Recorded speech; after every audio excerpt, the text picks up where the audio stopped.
Hola, mi nombre es Marisa Glave y el programa de hoy se llama Las posibles trampas de Trump.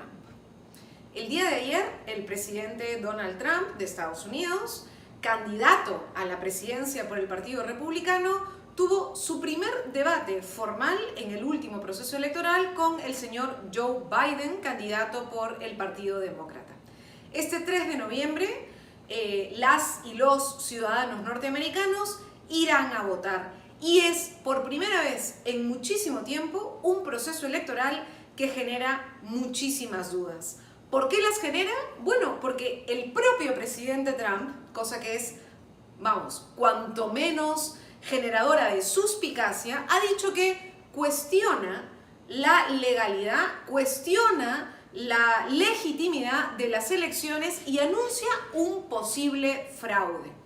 Yo quiero pedirles que nosotras recordemos que normalmente es un candidato o una candidata de oposición que suele estar fuera del gobierno quien acusa de un potencial golpe de Estado o de un potencial fraude electoral. Recordemos en el Perú, muchas de las acusaciones de fraude electoral vinculadas a la época del señor Fujimori tenían que ver con su control de la OMPE o de su control de los distintos organismos electorales. Bueno, esta vez, de manera muy surrealista, el hoy presidente de Estados Unidos dice que podría existir intentos de fraude electoral.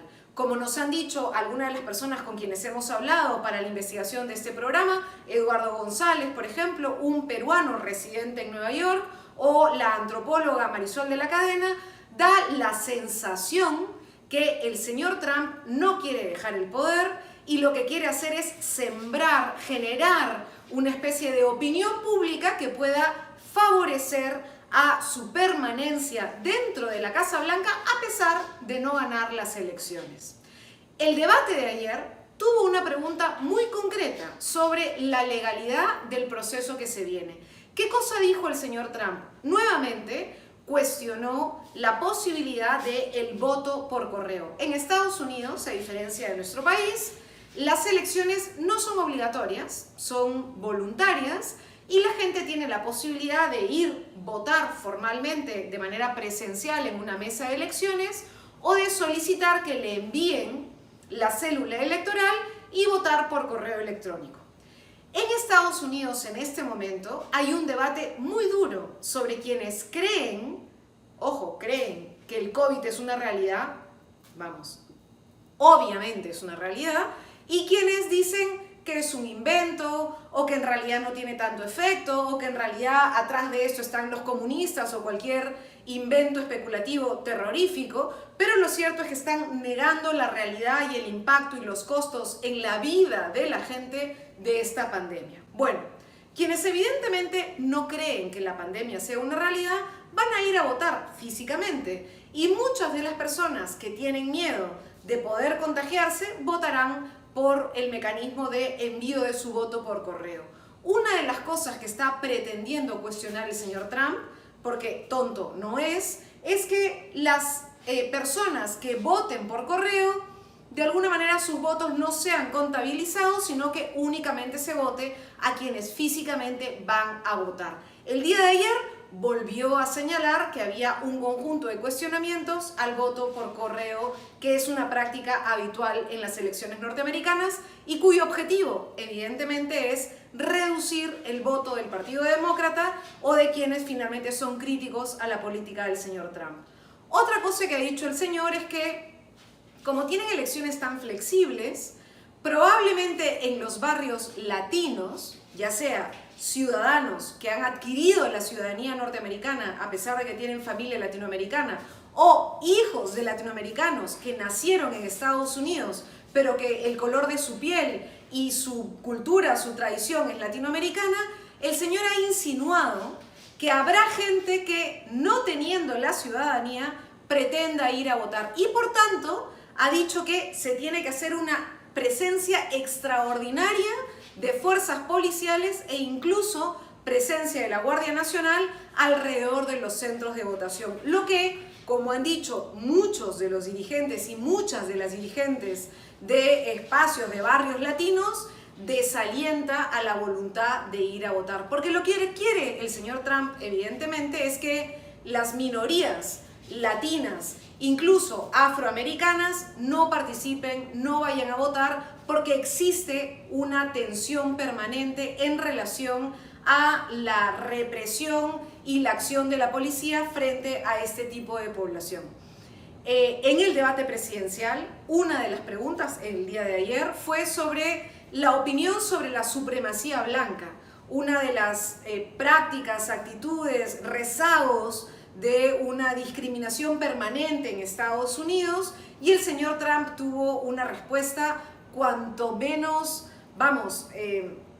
ambigua, yo diría en realidad francamente legitimadora de la acción discriminadora de un sector blanco que cree que tiene supremacía frente a la población afrodescendiente o a la población latinoamericana, y que dijo, bueno, no sean activos, pero manténganse atentos. Lo que no tiene ningún sentido, sobre todo porque en este último tiempo hemos tenido noticias terribles de cómo policías norteamericanos terminan matando o dañando de manera muy dura físicamente a población afrodescendiente en un conjunto de operativos que no tienen ningún tipo de justificación.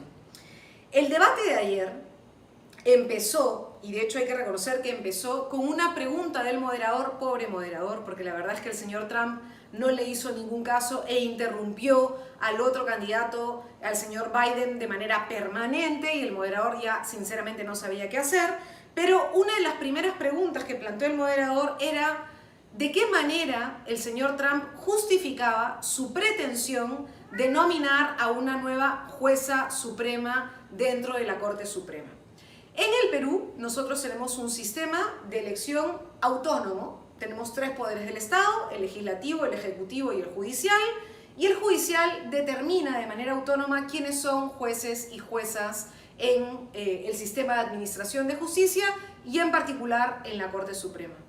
En Estados Unidos no es así. Un juez o una jueza suprema tienen la posibilidad de ejercer su magistratura de por vida, es decir, se pueden quedar hasta morir. Y su designación tiene un sistema mixto. El presidente o la presidenta nomina y la Cámara de Senadores elige. Cuando el señor Obama era presidente, murió un representante de la Corte Suprema. Y el señor Obama, ojo, estamos hablando de abril, el señor Obama salía igual que ahora, las elecciones eran en noviembre, planteó la discusión sobre si podía o no podía nominar a alguien en la Corte Suprema.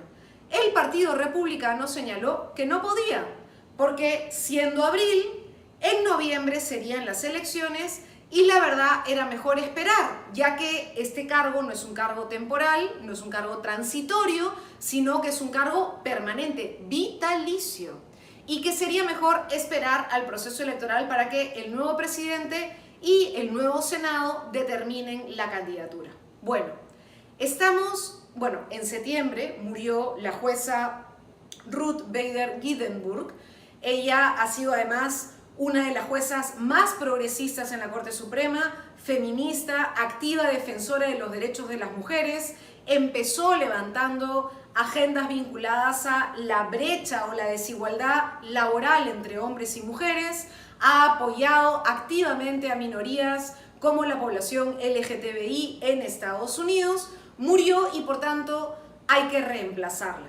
Las elecciones son este 3 de noviembre.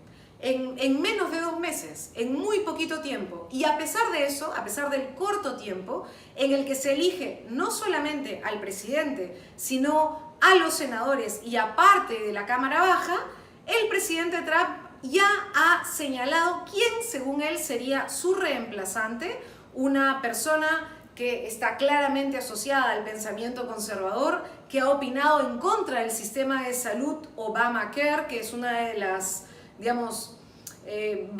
caballitos de batallas del Partido Demócrata y que ha sido atacado por el presidente Trump y por el Partido Republicano, y que además está en contra de los derechos de la mujer. Pero ¿qué es fundamental en este cambio en la Corte Suprema? La Corte Suprema norteamericana está compuesta por 9 magistrados, Tradicionalmente, hasta hace poco, eran 4 progresistas, 5 conservadores.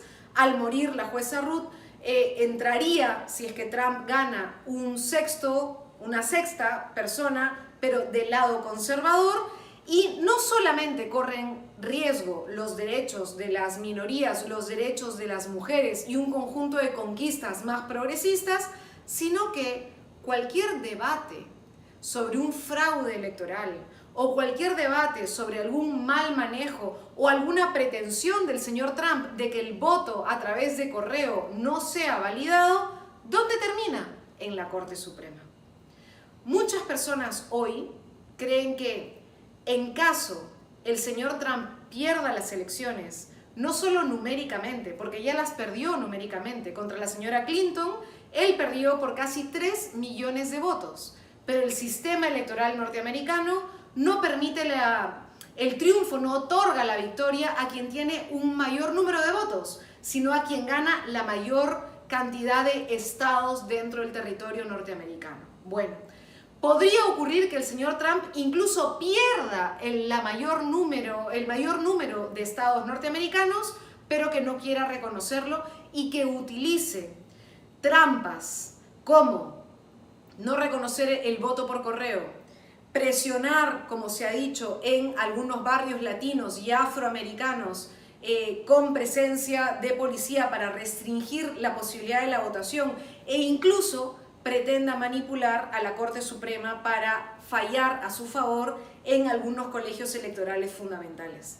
Esta elección es delicada, es una elección que no puede pasar desapercibida, que tenemos que mirar, que es este 3 de noviembre, que ayer tuvo su primer debate electoral y que puede influir de manera gravitante en el planeta en su conjunto y en nuestro país en particular.